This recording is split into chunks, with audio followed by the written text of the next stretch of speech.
Hello বন্ধুরা, তোমাদের সবাইকে আমি একটা জিনিস দেখাই। বড় মার মন্দিরটা দেখতেই পেলে, মানে যতটা লাইন যাচ্ছে শুধু লাস্ট পর্যন্ত দেখতে থাকবে। হ্যাঁ তোমরা, মানে এই মানে হেঁটে প্রায় 25 মিনিট হেঁটেছি। হেঁটে লাইনের এন্ডিংয়ে আসার সুযোগ পেয়েছি, তারপর থেকে লাইন দেওয়ার সুযোগ পেয়েছি। তো এইটা একদম মানে 2.5 মিনিট, মানে 2.5 মিনিটও না, 2 মিনিট হবে।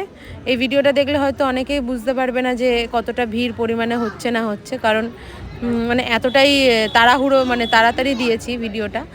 তো তোমাদের উদ্দেশ্যে একটাই কথা বলি, তোমরা বড় মার কাছে পুজো দিতে আসলে অবশ্যই অবশ্যই ভোরবেলার মধ্যে আসার চেষ্টা করবে। মানে যখন মন্দির 8টার সময় খুলে যাবে তখনের মধ্যে এসে, মানে 6টার মধ্যে এসে লাইন দেওয়ার চেষ্টা করবে, না হলে কিন্তু অবস্থা খুব শোচনীয় আছে।